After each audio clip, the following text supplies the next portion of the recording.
आज हम दीवान गालिब की गज़ल नंबर 212 पढ़ने की कोशिश करेंगे।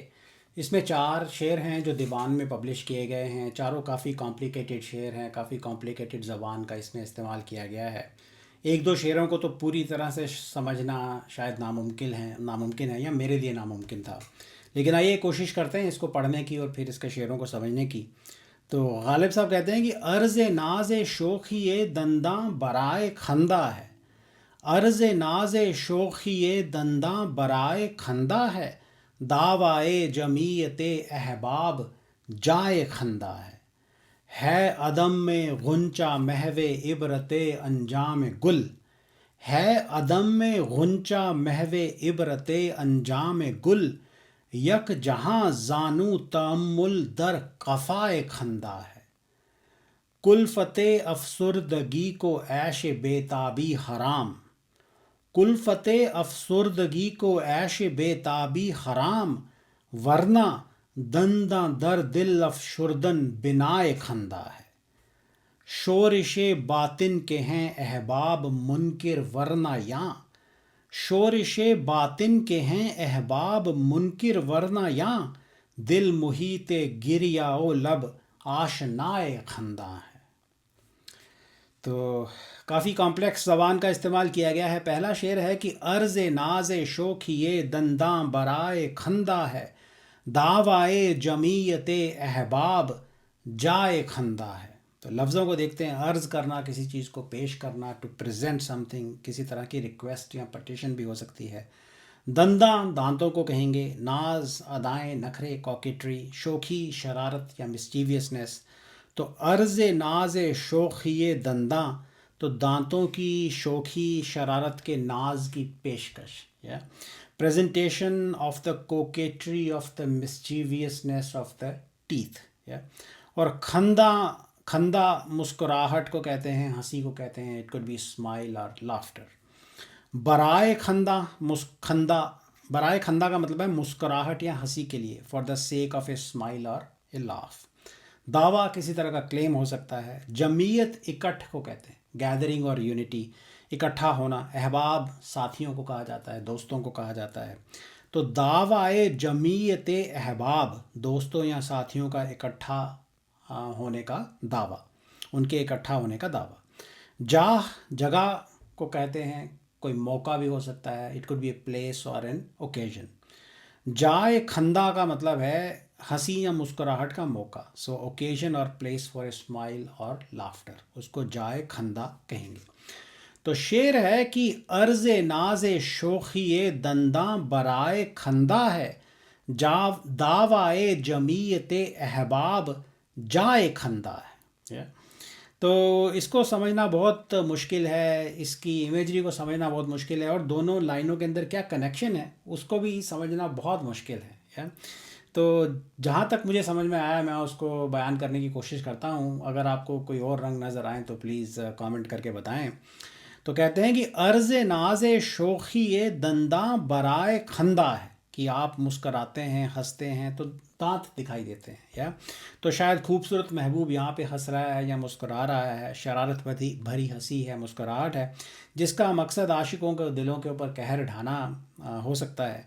तो कहते हैं कि दांतों अर्ज़ नाज शोखी दंदा बराए खंदा है, कि दांतों की शरारत के नाज की जो नुमाइश है, ये जो दांतों की शरारत भरे नाज को अर्ज़ किया जा रहा है या किया जाता है, ये मुस्कुराहट या हंसने के लिए है। या तो हंसी आती है तो दांत दिखाई देते हैं, खूबसूरत दांतों को हंसी के लिए दिखाया जाता है। ये पहली लाइन का मतलब है। अर्ज़ नाज शोखी दंदा बराए खंदा है। दावाए जमीयत अहबाब जाए खंदा है। इसी तरह दोस्तों साथियों का इकट्ठा होने का दावा है, वो हंसने या मुस्कुराने की बात है, हंसी का मौका है। तो अब क्या इसके अंदर रंग है? एक रंग ये हो सकता है कि मुस्कुराहट मुख्तसर होती है। The smile and laughter is short lived. या तो खुशी हमेशा नहीं रहती, आपकी हंसी हमेशा नहीं रहती। तो जैसे सारे दांत हंसी के मौके पे खूबसूरत किसी की स्माइल हो और वो हंसे तो सारे दांत इकट्ठे दिखाई देते हैं, खूबसूरत लगते हैं। या तो जैसे सारे दांत हंसी के मौके पे इकट्ठे दिखाई देते हैं, उनकी खूबसूरती, उनकी शरारत और उनकी शोखी या उनका जो नाज है वो दिखाई देता है। और हंसी के वक्त वो दिखाई देते हैं थोड़ी देर के लिए और फिर गायब हो जाते हैं, क्योंकि smile never lasts for ever, या तो मुस्कुराहट और हंसी कभी हमेशा नहीं रहती। उसी तरह दोस्तों का जो इकट्ठ है या दोस्तों का जो इकट्ठा होना है वो सदा नहीं रहता। वो खुशी की बात तो है, लेकिन वो जमीयत हमेशा नहीं रहती, वो भी शॉर्ट लिव्ड होती है।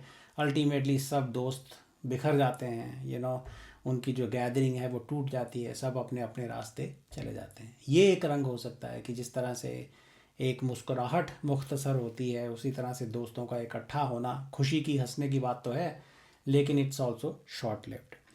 और खूबसूरत दांत जो इकट्ठे होके खूबसूरत स्माइल बनाते हैं, उसको शायद दोस्तों से कंपेयर किया गया है, ये रंग हो सकता है। दूसरी लाइन में एक दावे का जिक्र है, तो ये हो सकता है, ये कह रहे हैं कि साथियों और दोस्तों का इकट्ठा होने का जो दावा है, इट इज़ लाफेबल, वो हंसने वाली बात है, ऐसा नहीं होता। या तो यार दोस्त साथी कभी सहमत नहीं होते, कभी इकट्ठे होके मिलजुल के नहीं बैठते। ऐसा दावा करना या ऐसे दावे पे हंसना चाहिए, या तो सच ए क्लेम इज़ लाफेबल, ऐसा कभी नहीं हो सकता। ये रंग हो सकता है। दोनों खुशी की बातें हैं, उनकी तारीफ़ है। पहली लाइन में खुशी की मुस्कुराहट है, वैसे ही दोस्तों का इकट्ठा होना भी खुशी की मुस्कुराने की बात है। स्ट्रेट फॉरवर्ड रंग हो सकता है। एक थोड़ा मॉर्बिड रंग भी हो सकता है कि दांत अभी इकट्ठे हैं, जवानी है, जवानी की खूबसूरत मुस्कुराहट है, खूबसूरत महबूब की हो सकती है। दांत सलामत हैं, सुंदर हैं, इकट्ठे हैं। उम्र गुजर जाएगी, दांत नहीं रहेंगे या दांत इकट्ठे नहीं रहेंगे। उसी तरह दोस्त भी वक्त के साथ बिखर जाएंगे, उनकी जमीयत जो है वो हमेशा नहीं रहेगी, वो कभी इकट्ठे नहीं रह पाएंगे हमेशा। आज हैं तो ये खुशी मनाने की बात है, तुम हंस लो, खुशी मना लो, लेकिन हमेशा ऐसा नहीं होगा। और ये दावा करना कि ऐसा हमेशा होगा, ये हंसने वाली बात है। It's a laughable matter. तो ये रंग इसके अंदर हो सकते हैं। जैसा मैंने कहा, इसको पूरी तरह से समझना बहुत मुश्किल है। शेर है कि अर्ज़ नाज शोख ये दंदा बराए खंदा है, दावाए जमीयत अहबाब जाए खंदा है। अगला शेर देखें कि है अदम में गुंचा महवे इबरते अंजाम गुल, है अदम में गुंचा महवे इबरते अंजाम गुल, यक जहां जानू तहम्मुल दर कफ़ाए खंदा है। अदम कहते हैं नॉन एग्जिस्टेंस को, ना होने की स्टेट। आप वजूद में हैं ही नहीं, तो ये जन्म लेने के पहले की स्टेट हो सकती है, मरने के बाद की भी स्टेट हो सकती है, या पैदा होने से पहले की स्टेट यहाँ पे ज़्यादा रेलेवेंट लगती है, वजूद में आने से पहले की स्टेट, या उसको अदम बोला गया है। गुंचा कहते हैं कली को, फ्लावर बर्ड को। महव का मतलब है खोए हुए होना, to be absorbed in something. इबरत नसीहत, चेतावनी, डांट, some sort of admonition of warning. सीख भी हो सकती है, सीख हासिल करना भी हो सकता है। अंजाम गुल, गुलाब का या गुलाब के फूल का अंजाम, एंड ऑफ द रोज़, या तो जब उसकी ज़िंदगी ख़त्म हो जाएगी वो उसका अंजाम होगा, या तो महवे इबरत अंजाम गुल, तो गुलाब के फूल के अंजाम की इबरत में खोया हुआ होना। So absorbed in the admonition और वार्निंग ऑफ द और the lesson of the end of the रोज़। यक जहाँ, एक पूरा जहान, ए होल वर्ल्ड, यानी बहुत सारा। जानू कहते हैं घुटने को, नी को। तअम्मुल गहरा सोच विचार, डेलिब्रेशन, परेशानी चिंता भी हो सकती है, सम सॉर्ट ऑफ एप्रीहेंशन भी हो सकती है। दर कफ़ाए खंदा, तो हंसी के पीछे, बिहाइंड द स्माइल, जैसे किसी चीज़ के पीछे कोई और चीज़ छुपी हो। या हंसी के पीछे, हंसी के बाद भी हो सकता है, फॉलोइंग द स्माइल भी हो सकता है। तो खंदा खिलना, फूल का खिलना भी हो सकता है। तो शेर है कि है अदम में गुंचा महवे इबरते अंजाम गुल, यक जहां जानू तअम्मुल दर कफ़ाए खंदा है। तो इमेजरी पहले देखते हैं। गुंचा अदम में है, कली अभी खिली ही नहीं, वजूद में ही नहीं आई, या गुंचा वजूद में ही नहीं आया, या इस दुनिया से वो गुजर चुका है, क्योंकि अदम दोनों बातें हो सकती हैं, दोनों तरह की स्टेट हो सकती है। तो गुंचा या कली जब वजूद में आती है, फिर वो थोड़े टाइम के बाद वो खिल के गुलाब का फूल बन जाती है, और और फिर अल्टीमेटली वो गुलाब का फूल चंद दिन इस दुनिया को खूबसूरत बनाता है और फिर मुरझा जाता है, या। और फूल का खिलना गुंचे का या फूल का मुस्कुराना भी हो सकता है। शेर व शायरी में ये इमेजरी इस्तेमाल की जाती है। और दूसरा इमेजरी का रंग क्योंकि जानू का यहाँ पे जिक्र आया है, इंसान जब परेशान होता है या कि दुख भरी गहरी सोच में डूबा हुआ होता है तो वो अक्सर अपने घुटनों पे, जिसको यहाँ पे जानू बोला गया है, अपना सर टेक के बैठ जाता है। तो आप इमेजिन करें एक इंसान ज़मीन पे बैठा है, अपनी टांगें मोड़ रखी हैं उसने, और घुटनों पे सर टेक के वो बैठा है, दुखी है, बड़ी गहरी सोच में है या बड़ी परेशानी या चिंता में अपने घुटनों पे सर टेक के बैठा है। तो शेर है कि है अदम में गुंचा महवे इबरते अंजाम गुल, कि अदम में गुंचा, गुल के अंजाम की चेतावनी जो सीख गुल के अंजाम से मिल सकती है, उसमें ये गुंचा अदम में भी खोया हुआ है या उसके बारे में सोच रहा है। ये गुंचा अभी एग्जिस्टेंस में भी नहीं आया और वो ये सोच रहा है कि जब मैं गुल बनूंगा फिर मेरा अंजाम क्या होगा, या इस गहरी सोच में वो खोया हुआ है। अभी वजूद में भी नहीं आया, कली पैदा ही नहीं हुई और अभी से उसको अपने अंजाम की चिंता है। या तो गुंचा एक दिन गुल बनेगा और उस गुल का अंजाम क्या होगा वो कुछ दिनों में ही मुरझा जाएगा। इस अंजाम की चिंता कली को पैदा होने से पहले ही सता रही है। यक यक जहाँ जानू तअम्मुल दर कफ़ाए खंदा है। और गुंचे की या गुल की मुस्कुराहट या हंसी के पीछे एक पूरा जहान है, घुटनों पे सर टेक के चिंता करने का, सोचने का। ये दूसरी लाइन का मतलब है। अब इसके अंदर क्या रंग है, ये ह्यूमन कंडीशन के ऊपर एक कमेंट हो सकता है। सारी ज़िंदगी परेशानी में ही निकलती है या तो वजूद में अभी आए ही नहीं और अभी से परेशानी चालू हो गई है या तो अदम में भी गुंचा परेशान है। तो परेशानी की बात क्या है, all good things will come to an end. या तो गुल बहुत खूबसूरत होता है मगर उसकी ज़िंदगी चंद दिनों की होती है, फिर वो मुरझा जाता है, दुनिया से ख़त्म चला जाता है। इस बात की गुंचे को परेशानी है, चिंता है कि मेरा क्या होगा। यक जहाँ whole world of thinking and worrying, तो अदम में भी भारी चिंता इंसान को सता रही है, गुंचे को सता रही है या? और जीने और मरने का एक साइकिल है जिसकी तरफ यहाँ पे इशारा हो सकता है कि शायद एक बार गुंचा फूल बन चुका है पहले और इस दुनिया से गुजर चुका है, मर चुका है, फिर वजूद में वो आने वाला है और उसको अभी से अपने अंजाम की चिंता है क्योंकि वो इस ज़िंदगी के साइकिल से पहले गुजर चुका है। वो अपना अंजाम, गुल का अंजाम पहले एक्सपीरियंस कर चुका है। तो अगर आप रूहानी रास्ते पे चलते हैं तो शायद इस रास्ते से, इस साइकिल से आपको मुक्ति मिल जाएगी, इसकी तरफ इशारा हो सकता है। ये भी हमारी स्पिरिचुअल ट्रेडिशंस में आता है। इबरत का मतलब सबक लेना हो सकता है, जैसा मैंने कहा। तो गुल के अंजाम से सबक क्या लिया जा सकता है कि दुनिया की खूबसूरती, खुशी, बहार चंद दिन की होती है, इससे दिल नहीं लगाना चाहिए या तो मे भी रूहानी रास्ते पे चलना चाहिए, किसी हायर पावर्स के साथ दिल लगाना चाहिए, ये सबक हो सकता है। मुस्कुराहट के पीछे दुख परेशानी छुपी है, खूबसूरत फूल की मुस्कुराहट के पीछे, गुंचे की खूबसूरती के पीछे उसकी उसकी परेशानी छुपी है, ये रंग भी हो सकता है। तो दुनिया को तो गुल का खिलना और उसकी खूबसूरती नज़र आती है, उसकी मुस्कान नज़र आती है, मगर गुल और गुंचे के दिल में किस कदर परेशानी बसी है ये किसी को नज़र नहीं आती है। और गुंचा बेचारा इसी ख्याल में डूबा है, परेशानी में डूबा है। तो ज़माने के लोग जो उसको देखते हैं, उसकी खूबसूरती को देखते हैं, ये बात उनको समझ में नहीं आती या लेकिन वजूद में आने से पहले ही गुंचा परेशानी में डूबा हुआ है। और दुनिया की रियलिटी है बाहरी खूबसूरती के पीछे इंसान का दुख, शायद सबकी ज़िंदगी की असलियत यही है, इसकी तरफ भी इशारा हो सकता है। और ऑब्वियसली खूबसूरत महबूब को भी खूबसूरत गुल से कंपेयर किया जाता है। तो खूबसूरत महबूब की भी रियलिटी ये है कि वो भी परेशानी में डूबा रहता है, ये रंग भी हो सकता है, just like all other human beings. तो कहते हैं कि है अदम में गुंचा महवे इबरते अंजाम गुल, यक जहाँ जानू तअम्मुल दर कफ़ाए खंदा है। अच्छा जी, अगला शेर देखें कि कुल्फ़ते अफसुर्दगी को ऐश बेताबी हराम, वरना दंदा दर दिल अफशुर्दन बिनाए खंदा है। अफसुर्दगी, उदासी, बुझा बुझा होना, मुरझाया हुआ होना। कुल्फ़त कहते हैं तकलीफ़ को या कसक को। तो कुल्फ़त अफसरदगी या उदास या बुझा बुझा बुझा होने की जो तकलीफ़ है या कसक है। बेताबी बेचैनी को कहते हैं, रेस्टलेसनेस को कहते हैं। ऐश बेताबी, बेताबी या बेचैनी की ऐश, उसका मज़ा। हराम फॉरबिडन, जो मना हो, रिलीजियस पॉइंट ऑफ व्यू से जो मना हो, दंदा, वंस अगेन दांत या टीथ।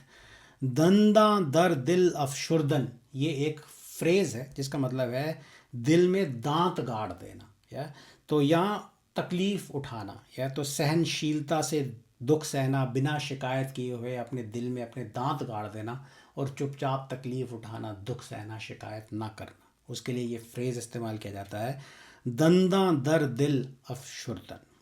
बिनाए खंदा, हंसी की, बिनाए खंदा, हंसी की नींव, लाइक हंसी का आधार, फाउंडेशन ऑफ ए स्माइल, उसको कहेंगे बिनाए खंदा। तो शेर एक बार फिर से पढ़ते हैं कि कुल्फ़ते अफसुर्दगी को ऐश बेताबी हराम, वरना दंदा दर दिल अफशुर्दन बिनाए खंदा है। तो कॉन्ट्राडिक्शंस हैं इस शेर के अंदर कुछ। आशिक को इश्क की बेचैनी, दुख दर्द पसंद होते हैं, सच्चे इश्क का फल ही ये है कि आपको बेचैनी सहनी पड़ती है। तो अगर दिल को बेचैनी हासिल हुई तो ये इस शेर के कॉन्टेक्स्ट में एक खुशी की बात है, इसीलिए उसको ऐश बेताबी बोला गया है, बेताबी की ऐश बताया गया है। तो महबूब जुल्म ठहरा सह रहा है, आप बेचैन रहते हैं, तो इसका मतलब है कि इश्क का फल आपको मिल रहा है। लेकिन आशिक की बदनसीबी ये है कि उसको ये बेताबी की ऐश भी यहाँ पे एंजॉय करने का मौका नहीं मिल रहा है। बेताबी की ऐश भी उसके लिए हराम हो गई है, उसको नसीब नहीं हो रही, या उसको मना है, या उसकी किस्मत में ही नहीं है। तो इश्क की बेताबी की ऐश, खुशी भी उस उदास आशिक के लिए हराम है इस शेर के कॉन्टेक्स्ट में। तो इसका लिटरल मीनिंग पहले देखते हैं। कहते हैं कि कुल्फ़ते अफसुर्दगी को ऐश बेताबी हराम, तो उदासी की तकलीफ़, जो बुझा बुझा मुरझाया हुआ होने की जो कुल्फ़त है, उसको बेताबी की ऐश या खुशी हराम है। मतलब आशिक की उदासी की तकलीफ़ उसको इश्क की बेचैनी का मज़ा नहीं लेने देती, या तो डबल नेगेटिव है टेक्निकली। कुल्फ़त अफसरदगी और बेचैनी दोनों एक आम इंसान के लिए नेगेटिव बातें हैं, मगर यहाँ बेचैनी ऐश या खुशी का कारण लगती है, और कुल्फ़त अफसरदगी दुख का, या तो इस कदर आशिक इश्क में उदास है कि वो इश्क की बेचैनी का मज़ा नहीं उठा पा रहा। इश्क की बेचैनी की ऐश उसके लिए हराम है। वरना दंदा दर दिल अफशुर्दन बिनाए खंदा है, वरना दिल में दांत गाड़ देना या तकलीफ़ उठाना तो उसके लिए एक हंसी का कारण है, उसकी खुशी की फाउंडेशन है, नींव है, आधार है। तो कुछ रंग हैं इसके अंदर। एक ये कि उसका दुख इतना भारी है आशिक का कि इश्क की बेचैनी का मज़ा वो नहीं उठा पा रहा, उसका दुख इश्क की बेचैनी का मज़ा उसे नहीं उठाने दे रहा, या तो बेचैनी से खुश होके वो मुस्कुरा नहीं पा रहा क्योंकि वो इतना दुखी है, या तो उदासी की कुल्फ़त उसको अपनी बेचैनी पे हंसने भी नहीं देती, या ये रंग भी हो सकता है। उदासी उसको चुपचाप दुख भी सहने नहीं देती, या तो वरना वो खुश होता है कि वो दिल में अपने दांत गाड़ दे और या चुपचाप इश्क के गम सहे, ये भी अब उसको हराम है, वो ये भी नहीं कर पाता क्योंकि वो इस कदर दुखी है।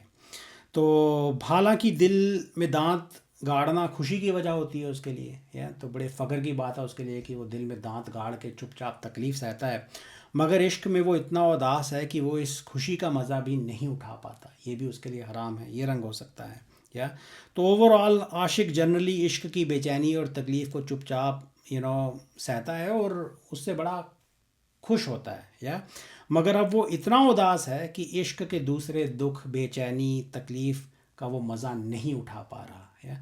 तो काफ़ी कॉम्प्लेक्स देखें शेर है। Sorrow has effectively overtaken his life. So दुख जो है, अफसरदगी, उसका प्राइमरी इमोशन यहाँ पे बन गई है। क्यों है? बेहद जुल्म इश्क में उसने सहे हैं, दुनिया के गम ने इश्क का गम भुला दिया है, या इश्क के गम का, इश्क की बेचैनी का मज़ा उससे छीन लिया है, इस कदर उसने दुनिया के गम सहे हैं, दुख सहा है। महबूब किसी और से इश्क करने लगा है और वो जेलसी में इतना दुखी है कि महबूब के दिए हुए दुख दर्द को भी वो इन्जॉय नहीं कर पाता, जो जनरली उसके लिए बड़ी खुशी की बात होती है। तो इश्क के गम को, इश्क की बेचैनी को भी अब वो इन्जॉय नहीं कर पा रहा, वो उसके लिए हराम है, इस कदर वो दुखी है। So sorrow has become his primary emotion and has taken over his life. तो कहते हैं कि कुल्फ़ते अफसुर्दगी को ऐश बेताबी हराम, वरना दंदा दर दिल अफशुर्दन बिनाए खंदा है। और ये आखिरी शेर देखें कि शोरिश बातिन के हैं अहबाब मुनकिर वरना या, शोरिश बातिन के हैं अहबाब मुनकिर वरना या, दिल मुहीते गिरियाओ लब आशनाए खंदा है। बातिन अंदर की इंटरनल, शोरिश जलन को कह सकते हैं, दुख को कह सकते हैं। शोरिश बातिन आपके अंदर की जलन, अंतरात्मा की जलन, दुख या तकलीफ़। अहबाब आपके दोस्त, आपके साथी। मुनकिर इनकार करने वाला, वन हु डिसअप्रूव्स और रिजेक्ट्स समथिंग, जो किसी बात को नहीं मानता या रिजेक्ट करता है। मुहीत दरिया, समंदर को कह सकते हैं। गिरिया कहते हैं आंसुओं को, रोना। मुहीत गिरिया, आंसुओं का समंदर। लब होठों को कहा जाता है। आशनाए खंदा का मतलब है जो हंसी से वाकिफ़ या हंसी का दोस्त, someone who is familiar with smile और लाफ्टर।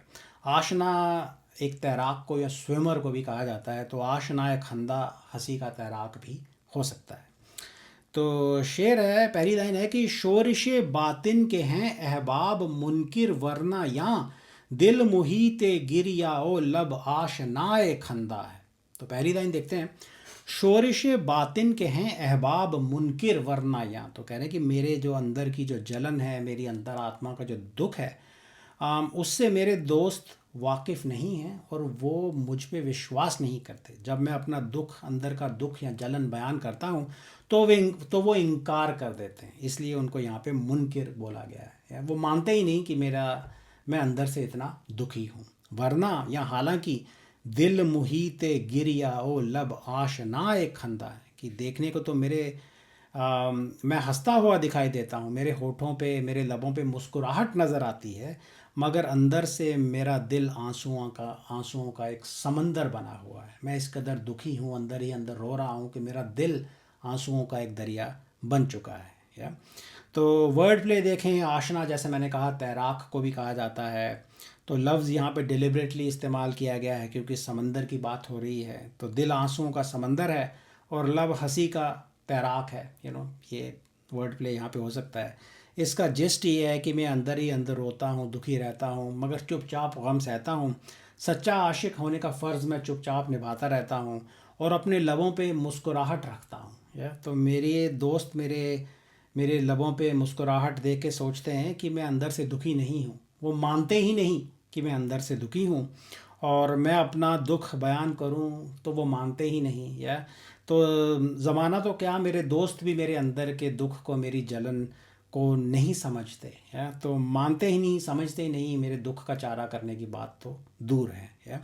और वो इस दुख के समंदर में आशिक बेचारा अकेला है, उसका दिल आंसुओं का एक समंदर बन चुका है और उसके दोस्त समझते नहीं उसके दुख को। उसके लबों पे हंसी, मुस्कुराहट हमेशा रहती है क्योंकि वो सच्चे आशिक होने का फ़र्ज़ निभा रहा है, और कोई नहीं समझता कि उसके दिल के अंदर किस कदर जलन और दुख छिपे हुए हैं। ये इस शेर का जिस्ट है। तो शेर है कि शोरिश बातिन के हैं अहबाब मुनकिर, मेरे अहबाब मुनकिर हैं मेरे अंदर की जलन के, वो मानते ही नहीं कि मेरे दिल के अंदर इस कदर आग लगी हुई है। शोरिश बातिन के हैं, अच्छा अब देखें, जलन का भी जिक्र है और आंसुओं के सैलाब का भी जिक्र है, तो दैट्स, आंसुओं के समंदर का भी जिक्र है, right. So that's all word play, right. तो जलन भी है और पानी भी है, समंदर भी है। शोरिश बातिन के हैं अहबाब मुनकिर वरना या, दिल मुहीते गिरियाओ लब आशनाए खंदा है। मेरे दोस्त मानते ही नहीं कि मेरे अंदर किस कदर जलन है और किस कदर मेरा दिल आंसुओं का समंदर बना बैठा है। उनको बस मेरे लबों पे मुस्कुराहट नज़र आती है। अब इस जलन और समंदर और आंसुओं के बारे में आप सोचें तो और रंग इसके अंदर उभर के आ सकते हैं। जैसा मैंने कहा, अगर आपको कोई और रंग नज़र आए तो प्लीज़ कमेंट करके बताएं। तो ये थी गज़ल, काफ़ी कॉम्प्लेक्स थी but I hope it made some sense. Thank you.